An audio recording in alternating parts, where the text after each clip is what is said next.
So first of all, I would like to thank for inviting me to this conference, and due to misunderstanding when I prepared the slide in English, so I didn't have time just to redo this in Ukrainian, so if you're okay with this.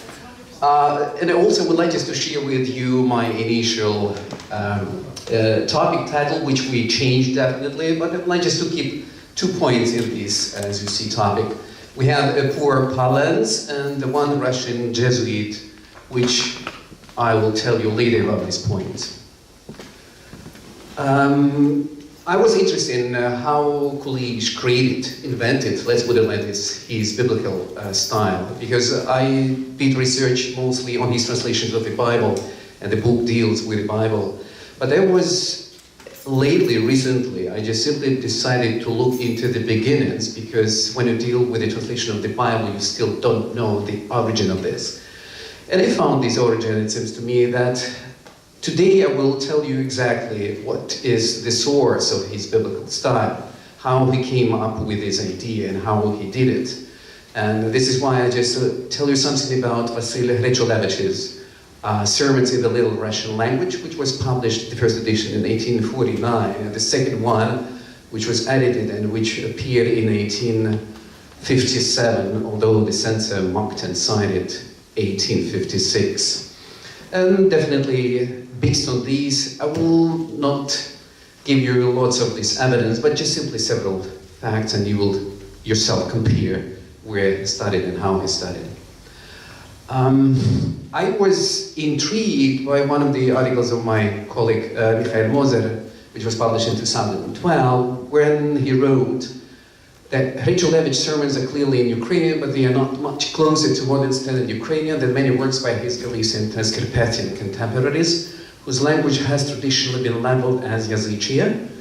And the second point, together with a few little Russian clerics, Gricholevich contributed little or next to nothing to the development of modern standard Ukrainian up until the revolution of 1905.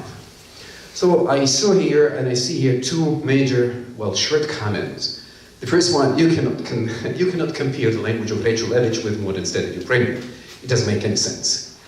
And the second point, unfortunately, Mozart just simply confused two Vasily Grycholeviches. In fact, he just took the son of Vasily Grycholevich, actually, and confused him with the father of Vasily Grycholevich. And this is why Mozart wrote that Vasily Grycholevich published several works in Russian, which Grycholevich never did.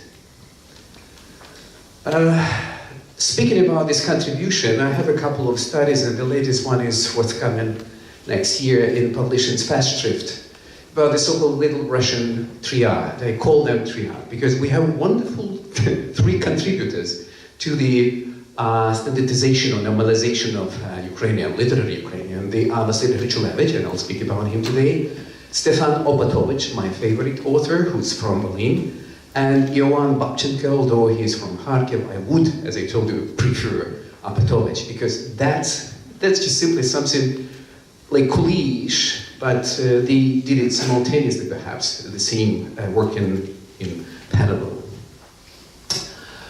This is what this title, for example, page of the first edition of the sermons looks like, 1849, and this is to the left what it looks like, the second edition of Grycholevich's sermons.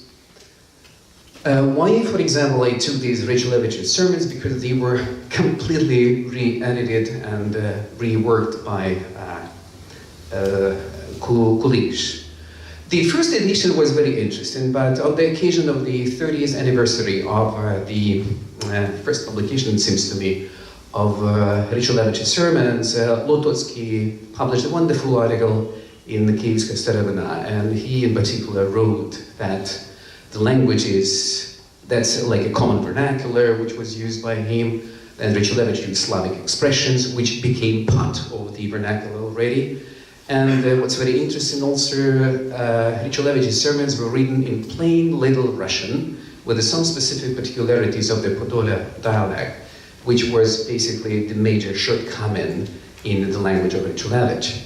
And finally, for the sermons to be effective, one needs to use a language which is understandable and close to the hearts of the people, what actually Grycholevich tried to do, but why Kуліш did not like to the extent Grycholevich was sure that he did it correctly. The language of the sermons, just a couple of examples. You can just skip all these lines, but still you can just find, for example, typical Church Slavonic forms, which are Ukrainized Church Slavonicism, like Tehodюші, Грядущого, Сидячі, and таке інше. You can find even Живот, although you can just tell me that this is also Eastern Ukrainian form or something like this. You have also dialect and vernacular forms like Сварка, Кухоль, Шахрайство, Пекло, Лакомитися і таке інше. Зобильно, стирі, and I find it very impressive. I mean, the third line among dialect forms, штири next to чотири and the чотири. So he was confusing even different dialect forms. But still, what I find very fascinating, and I will tell you later, I found in the language of Rečulevich's sermons doublets, triplets, and quadruplets. So you can find synonyms, forms which are not strictly speaking synonyms, but which he used just to explain one of his forms. For example, you can find such forms like храм, помешкання, нищета, бідність, жизнь, живот, life, отець, батько, father, ідопоклонники, бальбохвальці, idolaters, совість, сумління і таке інше. But the most impressive, as I told you, number 3, you have волшебники, чарівники, ворожбити, and знахари, wizards, healers. Use basically the same context, but you can just browse these tags and you will find different forms. Speaking about this one small typer, the last line, as you see, that's not 1949, 1849. Take a look at the typical text from the sermons published in 1849. If you compare the first 4 lines with the next 4 lines, you can easily tell me that the first 4 lines are more vernicularized as compared to the last 4 lines. Because the last 4 lines, this is Боже, хвалу Тебе воздаю, нисим, як уже прочие человецы, хищницы, неправедницы, прелюбодеи, или як уже и сеймитер. That's almost, well, 100% Church Slavonic. Let's put it like the 85% Church Slavonic.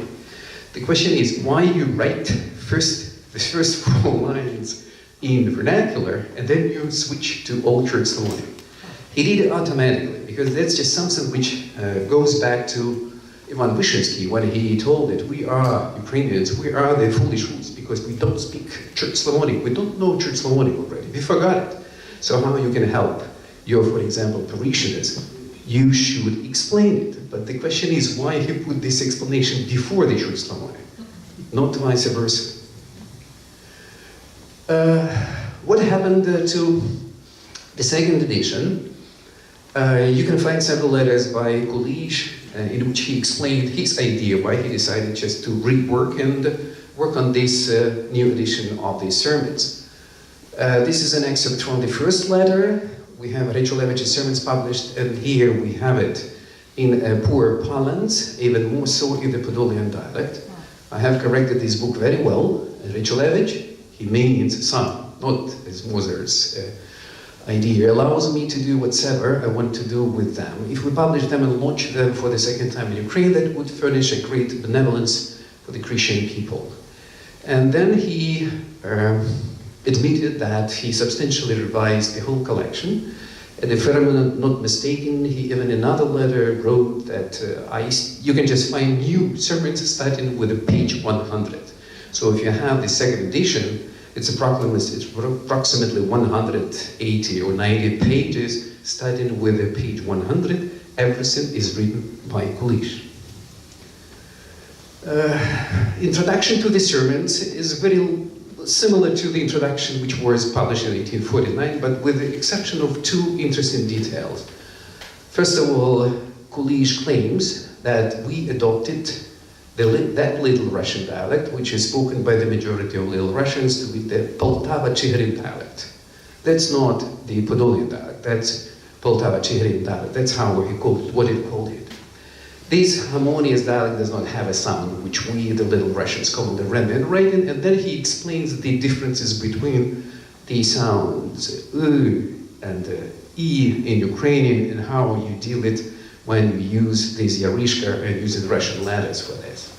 It's very interesting, by the way, linguistic. And that's the first example of his linguistic inquiry already. He was thinking about not only orthography, but in general about the system of the language. I looked at the language of this second sermon. Why? Because it's interesting why he called somebody, and we'll tell you later, this Russian Jesuit.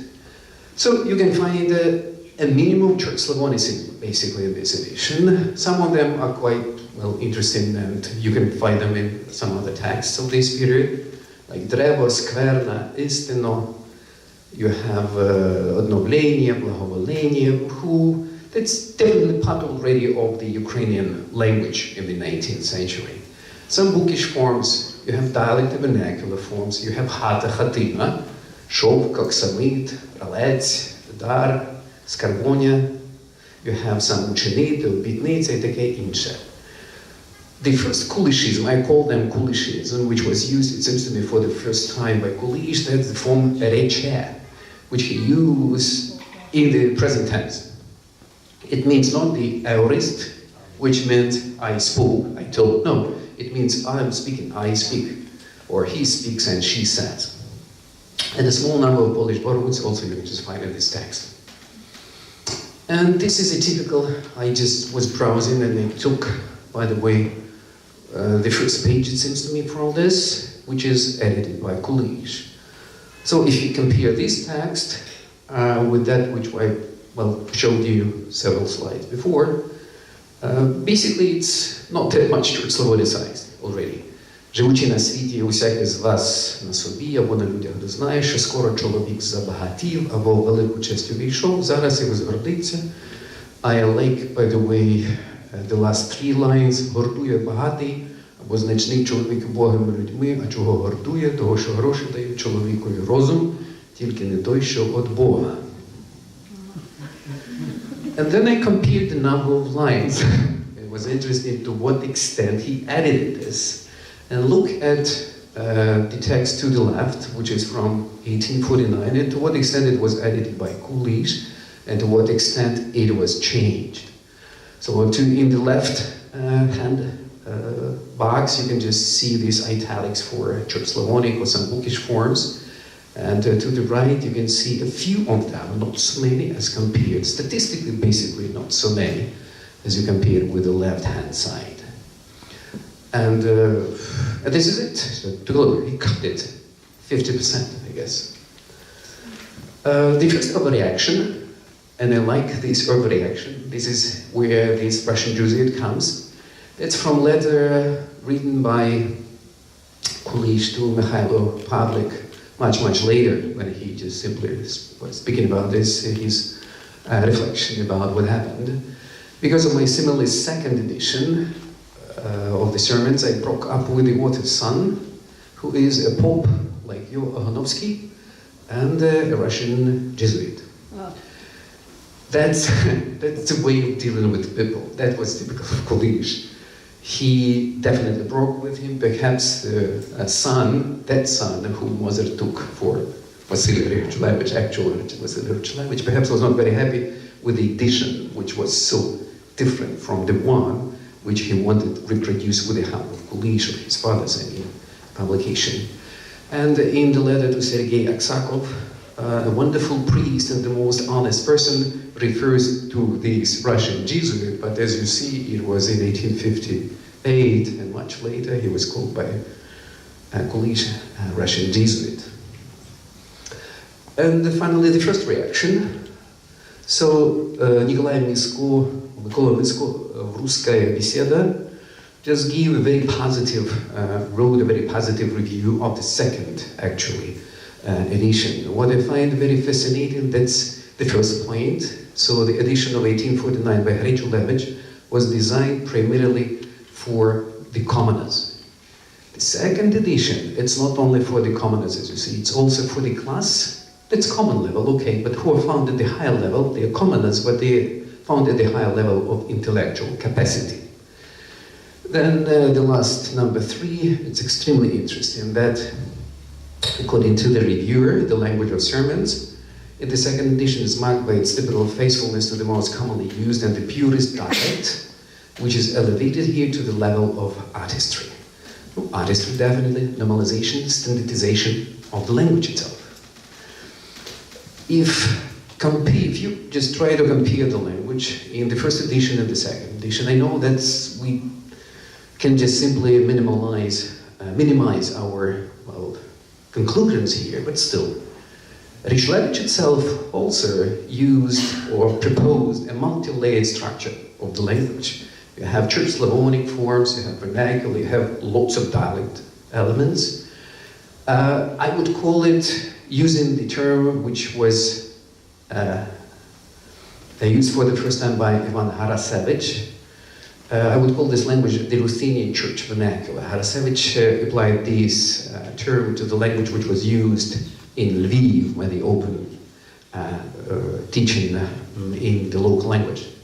And the application of obscure Church Slavonic expression, which is typical of Richlevich, and this reminds me, as I told you, of the Foolish Rules by Ivan Wyszyński. Nothing like this you can see in the language of Kуліш. It's also multi-layered structure, but that's the matter of statistics and redistribution of these elements. First of all, the foundation is definitely, he called it Poltava-Chigrin dialect. You have no need for the explanation because you don't think about the Foolish Rules. You don't suppose your readers are supposed to speak Church Slavonic, actually, so no need for this. And the features of artistry, that's normalization. He came up with the idea that the biblical style should be normalized already at this level. And as you see, the orientation was totally different at that time.